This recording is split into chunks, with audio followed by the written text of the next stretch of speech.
First year pathology, sputum analysis. Normal sputum is a clear and colorless. Serous sputum is a consists of a fluid. Normal sputum ఎప్పుడు కూడాను క్లియర్గా ఉంటుంది, కలర్లెస్గా ఉంటుంది, light saliva ఉంటుంది అంతే. Serous స్ఫుటంలో fluid ఉంటుంది. Mucoid sputum, mucus is normally mucoid and క్లియర్గా ఉంటుంది. Purulent sputum contains pus and epithelial cells indicates yellow coloured sputum of the patient అన్నమాట. పుర్లెంట్ స్ఫుటంలో మనకి ఎట్లా ఉంటుందంటే pus cells, epithelial cells indicates ఉంటాయి. Yellow coloured sputum of the patient. స్ఫుటంలో yellow coloured అనేది కాంప్లెక్స్ ఉంటుంది. Uniformly rusty and appearing is bacterial infection, pneumococcal pneumonia, streptococcus pneumonia. So uniformly rusty appearing is bacterial infection ఉంటుంది. Example pneumococcal pneumonia. ఒకవేళ మనకి appearance అనేది ఎట్లా ఉంటుందంటే యూనిఫామ్లీకి ఉంటుంది. యూనిఫామ్లీ రస్టీ అపియరింగ్ ఉంటుంది. ఇజ్ ఏ బ్యాక్టీరియల్ ఇన్ఫెక్షన్ ఉంటుంది. Example pneumococcal pneumonia. రెండోది streptococcal pneumonia. Bloody sputum, cough in blood and blood mucus, pulmonary gangrene, acute bronchitis and pneumonia, cancer. So some people uniformly rusty appearing ఉంటుంది. Uniformly rusty appearing ఉంటుంది. Is a bacterial infection అంటారు. Example pneumococcal pneumonia, streptococcus pneumonia. ఈ విధంగా రెండు ఉంటాయన్నమాట. ఒకటి bloody స్ఫుటం ఉంటుంది, కఫ్డ్ blood and blood mucus ఉంటుంది, పల్మనరీ గ్యాంగ్రీన్ అంటారు అన్నమాట. దాన్ని పల్మనరీ గ్యాంగ్రీన్ అంటారు. ఈ విధంగా ఉంటే దాన్ని రస్టీ అంటే బ్లడ్ స్ఫుటంలో బ్లడ్ వస్తే కనుక ఒకవేళ మనం ఏం చెప్తామంటే అక్యూట్ బ్రాంకైటిస్గా మనం చెప్పడానికి అవకాశం అనేది ఉంటుంది. యాక్చువల్గా స్ఫుటంలో ఎప్పుడు కూడా సెలైవా ఉండాలి అంతే తప్ప మిగతా ఏ పదార్థాలు ఉండడానికి అవకాశం అనేది లేదు. ఒకవేళ ఉంటే కనుక యూనిఫామ్లీ ఆ విధంగా ఉంటే మనం వెంబడే దాన్ని డిసీజ్ కిందకి అనుకోవాల్సిందిగా ఉంటుంది. ఒకటి ఉంటే న్యూమోకాకల్ న్యూమోనియా అయినా ఉండాలి, రెండోది స్ట్రెప్టోకాకస్ న్యూమోనియా అయినా ఉండాలి.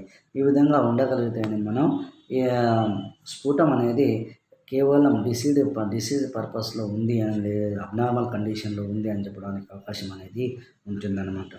ఒక సపోజ్ బ్లడీ స్ఫుటంలో కనుక బ్లడ్ వస్తే మనం అది అక్యూట్ బ్రాంకైటిస్గా, బ్రాంకైటిస్ మీన్స్ బ్రాంకియోల్స్ అంటారు.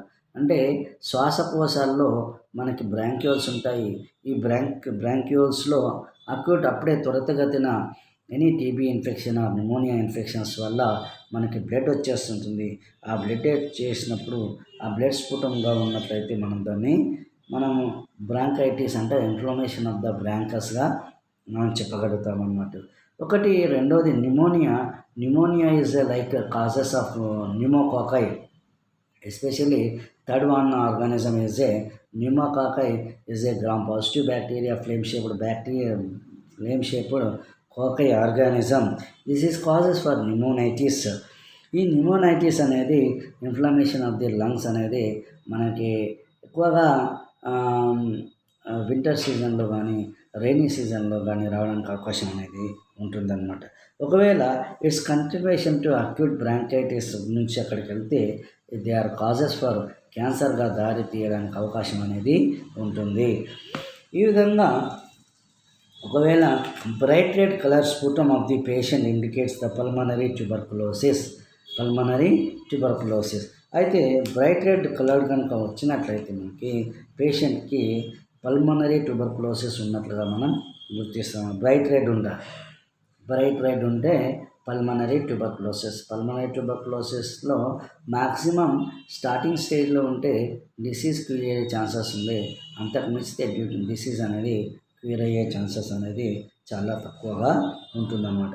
ఒకవేళ black coloured sputum of the patient indicates ఉంటే కనుక due to inhalation of dirt and coal dust, అంటే స్మోకింగ్ అనేది ఏదైతే కోల్ అంటే ఆ బొగ్గు, నల్ల మట్టి, తర్వాత ఏదైతే స్మోకింగ్ అనేది ఉందో వాళ్ళు పీల్చడం అంటే వాళ్ళు తాగకపోవచ్చు కానీ వాళ్ళు స్మోక్ చేయకపోవచ్చు. వేరే వాళ్ళు చేసినప్పుడు వాళ్ళ ముక్కు ద్వారా కానీ, నోటి ద్వారా కానీ వెళ్ళి పోయి ఆ బ్రాంక్యూల్స్‌లోకి వెళ్ళిపోయే ఛాన్సెస్ ఉంది కాబట్టి మనకి స్ఫుటం బ్లాక్ కలర్‌లో రావడానికి అవకాశం అనేది ఉంటుంది. ఈ విధంగా బ్లాక్ కలర్‌లో వస్తే due to the inhalation of dirt and coal డస్ట్‌గా మనం చెప్పగలుగుతాము. ఇక describe the sputum examination by Ziehl Neelsen method. This method is known as acid fast staining. ZN staining in identify tubercle bacilli mycobacterium tuberculosis. అయితే మనం ఒకవేళ స్ఫుటం examination చేయాలనుకున్నప్పుడు ఖచ్చితంగా zeal Nilsson strain మాత్రమే చేయాల్సింది ఉంటుంది. జీల్ నిల్సన్ స్టెయిన్ అనేది మనం మైక్రోబయాలజీలో స్టెయినింగ్ టెక్నిక్స్లో నేర్చుకుంటాం. ఈ స్టెయినింగ్ టెక్నిక్స్లో జెరన్ స్టెయిన్ అని ఉంటుంది. జెరన్ స్టెయిన్లో సేమ్ 3 కెమికల్స్ ఉంటాయి. మెథిలిన్ బ్లూ, తర్వాత రెండోది డీకలరైజర్ ఉంటుంది. 3 అది ఉంటుందన్నమాట. ఫస్ట్ కార్బల్ ఫంక్షన్, రెండోది డీకలరైజర్, మెథిలిన్ బ్లూ. ఈ 3 కలర్స్ ఏవైతే ఉన్నాయో మనకి సల్ఫ్యూరిక్ యాసిడ్ H2SO4 డీకలరైజర్ ఉంటుంది. ఈ 3 పదార్థాలు కూడా మనం జెరన్ స్టెయిన్లో చూసుకుంటాం అన్నమాట. ఈ జెరన్ స్టెయిన్లో మనం చూసుకున్నప్పుడు this method is known as acid fast staining. ZN స్టెయిన్ని మరొక పేరుతో పిలుస్తారు, యాసిడ్ ఫాస్ట్ స్టెయినింగ్ అంటారు. అంటే సల్ఫ్యూరిక్ యాసిడ్లో కూడా some bacterias are not killing. Why? Because is a cell wall of the bacteria high రిజిడ్గా ఉంటుందన్నమాట. అది మెయిన్ థింగ్ అన్నమాట. So ZN stain identified tubercle bacilli mycobacterium tuberculosis. Example is a mycobacterium tuberculosis. Myces means fungus. ఇది ఎట్లా ఉంటుందంటే ఈ fungus ఆకారంలో ఉండి ఈ యొక్క బ్యాక్టీరియా చాలా ఇంపార్టెంట్గా ఉంటుందన్నమాట. అయితే ఈ విధంగా ఉన్నటువంటి bacteria acid fast stain was discovered by Ehrlich's. ఈ బ్యాక్టీరియాని కనుగొన్నటువంటి వ్యక్తి ఎర్లిక్స్ అనమాట. ఈ Ehrlich's modified by Ziehl and Neelsen. Ehrlich's అనే దాన్ని ఎర్లిక్స్ థింకింగ్ అని అంటే జీల్ నీల్సన్ని మాడిఫై చేశాడు.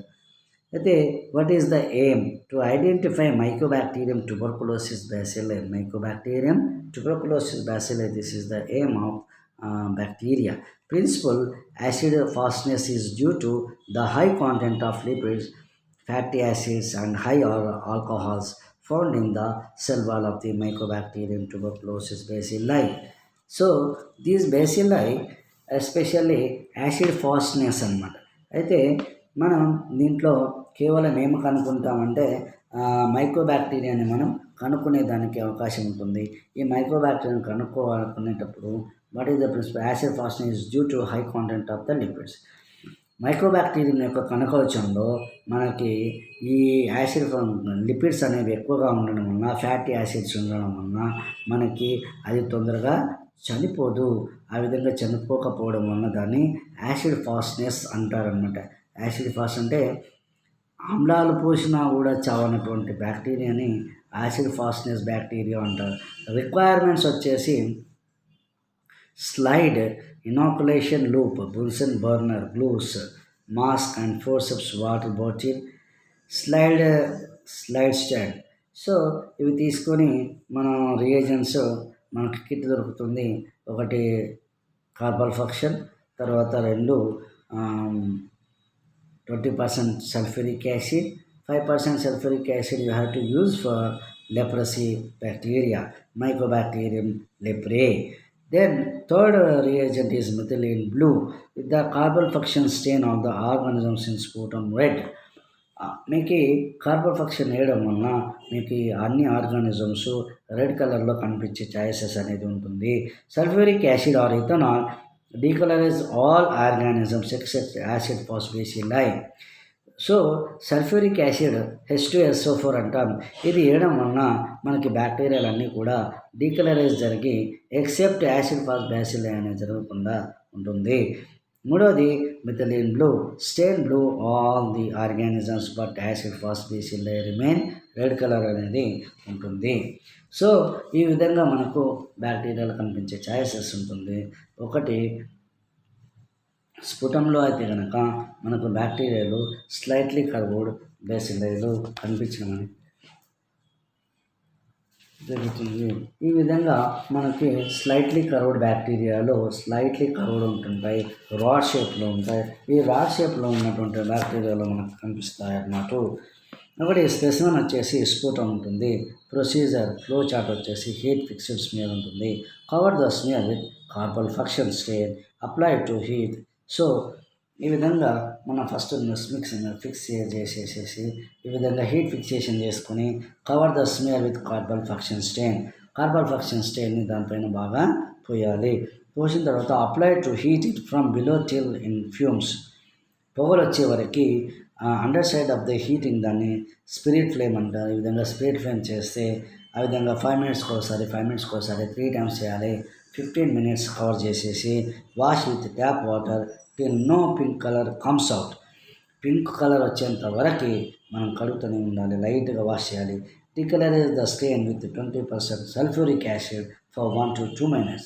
1 నుంచి 2 నిమిషాలు సల్ఫ్యూరిక్ యాసిడ్ని పోసేసి ఆ తర్వాత వాష్ విత్ ట్యాప్ వాటర్ వేసేసి కడిగేసారు. కౌంటర్స్ని slide with methylene blue for 20 to 30 seconds.